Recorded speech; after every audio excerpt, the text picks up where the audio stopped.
Bienvenue sur le guide ultime du langage Swift. Si vous voulez créer les applications de vos rêves, eh bien vous devez vraiment maîtriser ce langage, il est à la base de tout et donc vous êtes au bon endroit. Cette vidéo est un extrait de mon cours Swift Master. Si vous voulez suivre ce guide complet dans les meilleures conditions, je vous invite à le suivre sur mon site Appcademy. C'est gratuit et comme ça vous n'aurez pas les publicités sur les vidéos comme sur YouTube. Et en plus de ça, vous aurez vraiment une progression étape par étape avec un pourcentage de progression. Et sinon, c'est parti pour la vidéo sur YouTube et n'hésitez pas surtout à tout instant à vous inscrire avec le lien dans la description. Dans cette vidéo, on va parler des boucles while. Dans la leçon précédente, on a déjà parlé des boucles for in. Elles nous permettent d'exécuter du code en boucle un certain nombre de fois. Et donc là, on va voir deux autres façons d'exécuter des boucles de code. On a while et repeat while. Déjà pour commencer, while qui veut dire tant que il se passe quelque chose. Et en l'occurrence, ça va nous permettre de répéter une action en boucle tant qu'une condition est vraie. Et ce, jusqu'à qu'elle devienne fausse, cette condition.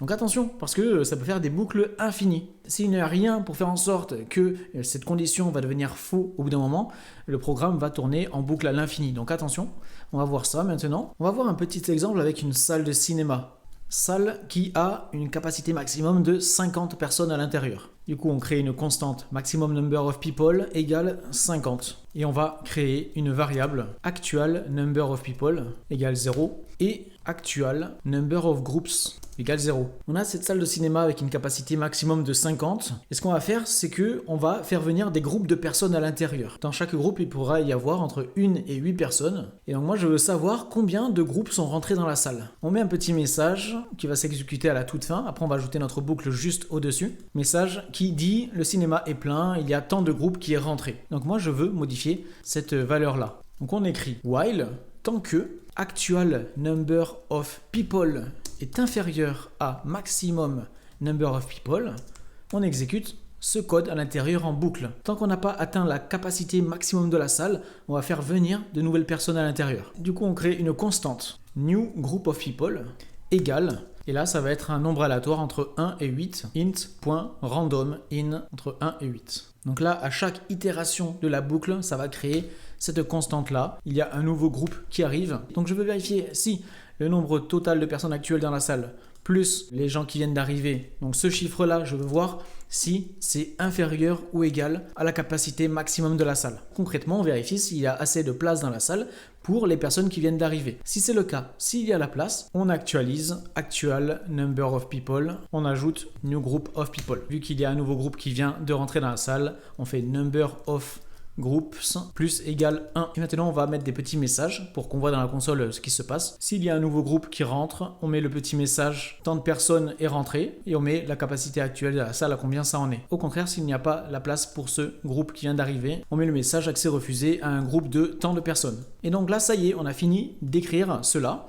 Et donc on va faire play pour voir ce que ça donne et pour voir ce qu'il s'est passé. Et voilà le résultat. Donc au début, la salle est vide. Il y a un groupe de 6 personnes qui est arrivé. Du coup, il est rentré, il y a la place, nickel. On est à 6 sur 50. Ensuite, un nouveau groupe de 8 personnes est arrivé. On les ajoute, ça fait 14 sur 50, etc. Au fur et à mesure, la salle se remplit. Ici, ce groupe-là de 7 personnes est rentré, il y a la place. Donc là, on est à 49 personnes sur 50. Donc maintenant, il ne reste qu'une place dans la salle. Du coup, on doit attendre qu'une personne arrive toute seule. Là, ce n'est pas le cas. C'est un groupe de 7. Après un groupe de 5, 7, 6, 2, 5, 8... 3 personnes et enfin une personne est arrivée toute seule. Du coup, elle est rentrée, on est à 50 sur 50, parfait, la salle est pleine. Et au total, on a 10 groupes qui sont rentrés. On a bien notre code qui s'est exécuté en boucle tant que cette condition est restée vraie. À partir du moment où c'est devenu faux, la boucle s'est arrêtée et ça a continué le code en dessous. Et donc voilà pour notre premier exemple et on en a un deuxième maintenant. On va générer un mot de passe aléatoire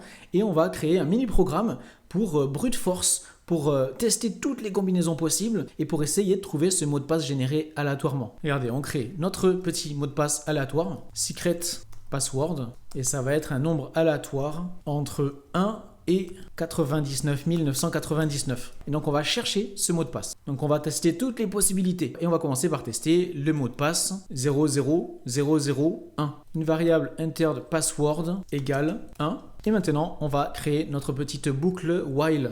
Donc tant que le mot de passe qu'on a entré n'est pas égal au mot de passe secret, on exécute ce code en boucle. Et là c'est parti, on va brute force, on va tester tout. Donc on fait entered password plus égale 1. On indique le mot de passe qu'on essaye. Du coup, le code qui va être en dessous va s'exécuter uniquement quand on aura trouvé le mot de passe. Du coup, on peut l'afficher. On met un petit message, mot de passe trouvé, le mot de passe était celui-là. Et donc là, on fait play.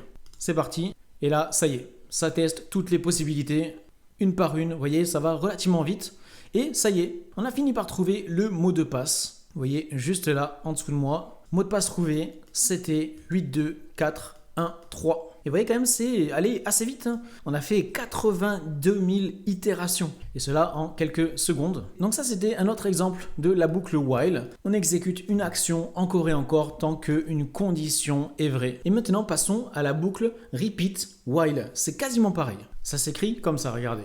On écrit repeat, on ouvre les accolades. Et ici, on écrit while. Et notre condition, elle va être ici. Pour l'instant, je écris juste true. Donc là, ça va répéter le code en boucle ici tant que cette condition est vraie. C'est exactement pareil que ce qu'on a vu précédemment avec le while. La différence, c'est que ici, dans le while, on fait la vérification avant d'exécuter le code dans la boucle, alors que le repeat while, la vérification, se fait après. Donc forcément, le code s'exécute au moins une fois. Pour donner un exemple concret, on va faire un petit programme qui va lancer un dé à 6 faces. On va lancer le dé autant de fois que nécessaire jusqu'à qu'on tombe enfin sur un 6. Et je veux voir combien d'essais ça a pris pour tomber sur ce 6. On crée une variable dice de type integer.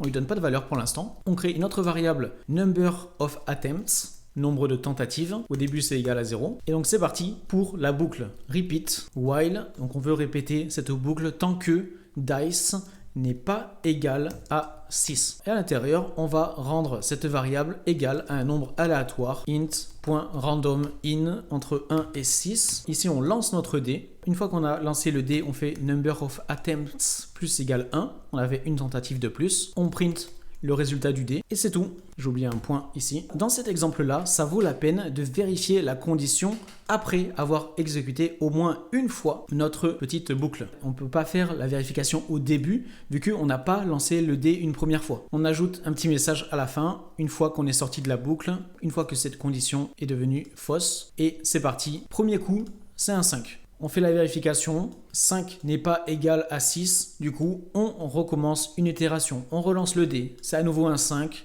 un 4 et enfin un 6, la condition est maintenant fausse. Du coup on sort de la boucle et on peut exécuter cette ligne là, on affiche le message comme quoi on a fait 4 essais. Et voilà, c'était les petites boucles while et repeat while en complément des boucles for in qu'on a déjà vues. Maintenant on a tous les éléments en notre possession pour exécuter du code en boucle. Ça y est, vous êtes arrivé au bout de cette leçon. N'hésitez pas à suivre gratuitement le cours en entier sur Appcademy, premier lien dans la description de la vidéo. Vous pourrez suivre le cours sans publicité YouTube et avec une progression étape par étape, avec même un pourcentage de progression. Donc n'hésitez pas, premier lien dans la description. Sinon n'oubliez pas de laisser un like, de vous abonner à la chaîne pour plein de vidéos sur la création d'applications sur l'écosystème Apple. Et je vous dis à très bientôt, salut!